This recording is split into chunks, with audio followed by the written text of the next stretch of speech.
Salut, salut, j'espère que vous allez bien, que vous passez une magnifique journée dans la présence du Seigneur. Aujourd'hui, je veux parler du ministère chrétien parce que je pense que c'est le cas de la majorité des gens, si c'est pas tout le monde peut-être même, dans notre foi chrétienne, qu'on finit par se poser la question, c'est quoi mon ministère? Qu'est-ce que je dois faire pour le Seigneur? Qu'est-ce qu'il attend de moi? Tu sais, on sait que dans la Bible, il y a des apôtres, il y a des enseignants, il y a des docteurs, il y a des gens qui font la guérison, qui font des délivrances, et tu sais, il y a plein de choses qui prophétisent. Tu sais, il y a plusieurs ministères. Est-ce que ça, c'est réellement des ministères ou des dons, là? Bon, bref, c'est pas le sujet de la vidéo, mais tu sais, on se cherche en tant que chrétien. Qu'est-ce que c'est mon rôle? Qu'est-ce que c'est mon titre? Cette quête-là de titre, c'est là que je veux nous amener un questionnement. À quoi ça sert d'avoir un titre? Pourquoi qu'on veut tant avoir un titre, de s'attacher à un titre, hein? Ça fait partie de notre société que c'est comme un standing, hein? Je ne sais pas comment ça se dit en français, un standing. En tout cas, c'est comme une renommée, peut-être, qu'on pourrait dire ça comme ça. Tu sais, quand on a un titre particulier, on est mis sur un piédestal. Hein? Quand on est docteur, là, selon la chaire, là, dans le sens que c'est un docteur, un médecin, mettons, ou docteur, un doctorant, quelqu'un qui a fait un doctorat, là, on est bien important. Hein? Ouf, là, on se fait appeler docteur un tel, tu sais. Donc, on est mis sur un piédestal. Et ça va à l'encontre de la parole de Dieu. Faut voir c'est quoi notre pensée, notre arrière-pensée. Est-ce que c'est une arrière-pensée vraiment pure de cœur ou c'est dans la volonté d'être au-dessus de la masse? Donc ça, il faut se questionner sur ces choses-là. Si on a la crainte du Seigneur, on va vouloir faire la volonté de Dieu. Donc, on peut se poser la question tout en étant pur dans notre questionnement, pur. Je ne suis pas sûre qu'un humain puisse être pur du tout, mais tu sais, qu'on soit quand même dans une quête d'avoir la crainte de Dieu puis de vouloir faire la volonté de Dieu, ça, je pense que oui, par exemple. Fait que ça, c'est tout à fait correct. Sauf que moi, personnellement, par mon expérience, je trouve que ça a été un énorme blocage de me poser ces questions-là. Énorme blocage. Parce que là, je me suis empêchée de bien des choses parce que j'entendais des enseignements de bons, tu sais, des enseignants qui étaient excellents.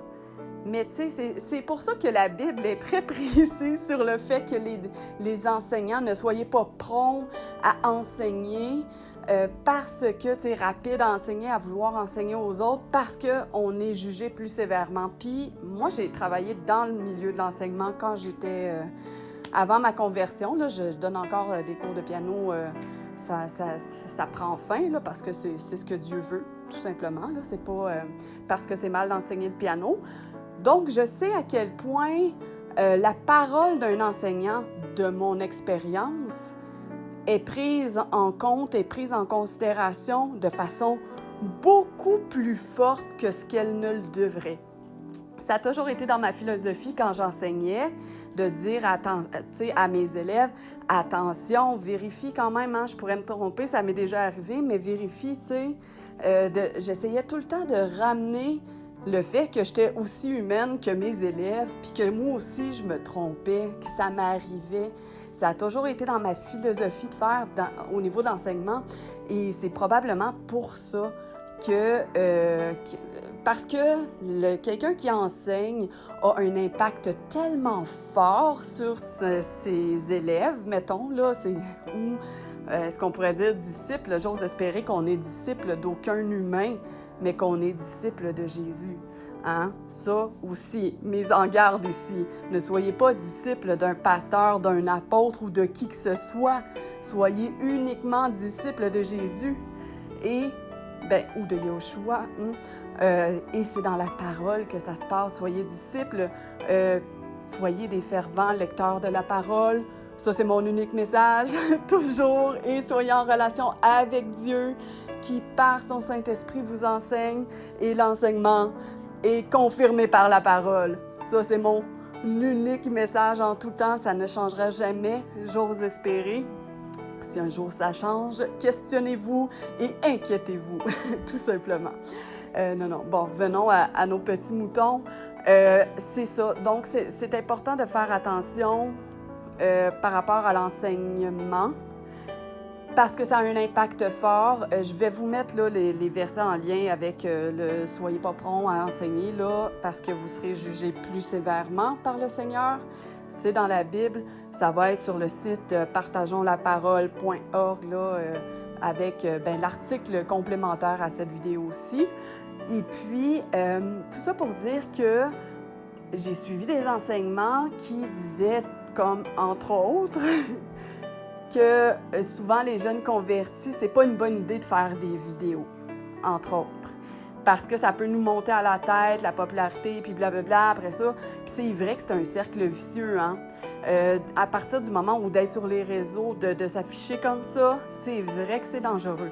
Même avant ma conversion, j'avais ma chaîne YouTube et j'ai vu le risque que ça pouvait avoir. Je le voyais déjà avant même d'être convertie. J'ai vu ces choses-là. Fait que oui, c'est vrai que c'est un risque.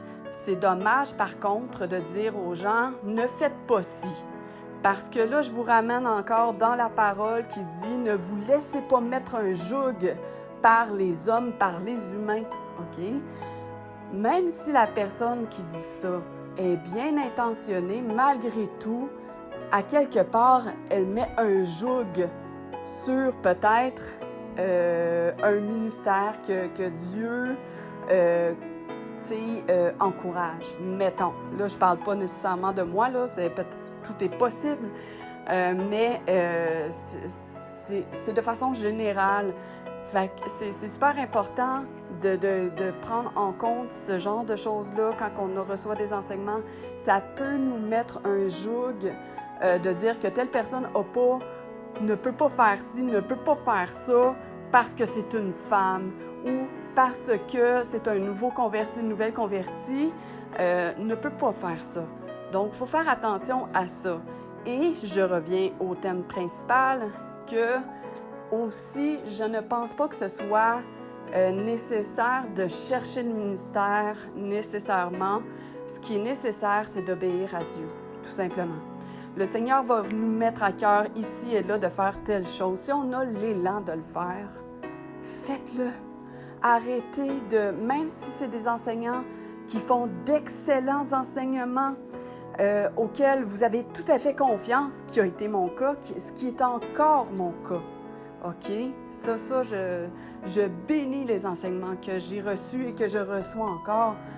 Par contre, maintenant, je veux, au nom de Yeshua, ne plus me laisser mettre ce genre de joug-là dans la tête parce que ce n'est pas ce que dit la parole. Ce n'est pas du tout ce que dit la parole. De nos jours, on a des moyens qui sont différents par rapport à l'époque, parce qu'on s'entend que les ordinateurs, l'Internet, ça n'existait pas. Mais les nouveaux convertis de l'époque allaient tout de suite prêcher parce qu'ils avaient tellement à cœur ça. Donc, n'éteignez pas le feu qui est en vous. N'éteignez pas l'esprit qui vous parle, qui vous met à cœur de faire des choses. Si ça vous met à cœur d'ouvrir un restaurant pour les pauvres où ils pourront manger gratuitement, faites-le. Ne laissez personne vous mettre des bâtons dans les roues, même si c'est des personnes que vous respectez. C'est vraiment d'écouter ce que le Seigneur vous met à cœur et, évidemment, la quête d'avoir un titre. Vérifiez que ce n'est pas de l'orgueil. Allez à l'intérieur de vous, soyez honnête envers vous-même parce que vous pouvez peut-être vous tromper vous-même, mais vous ne pourrez jamais tromper le Seigneur qui connaît tout ce qu'on a dans notre cœur. On ne peut pas le tromper. Fait que voilà, je vous laisse là-dessus. Courte vidéo, je crois. Et puis, je vous encourage à écouter vraiment ce que le Seigneur vous met à cœur. Ne vous laissez pas empêcher de faire quoi que ce soit pour le Seigneur, pour la gloire de Dieu lui-même. Hein? En tant que serviteur de Dieu, allez-y, foncez. De toute façon, si finalement vous avancez par la chair, le Seigneur va vous corriger. Si vous êtes honnête dans votre cœur, le Seigneur va vous ramener vers le bon chemin. Et si ce n'est pas le bon chemin, il va vous porter dans votre travail si c'est sa volonté. Voilà. Donc, soyez fortifiés au nom d'Yeshua. Soyez bénis et on se retrouve dans une prochaine. Bye bye!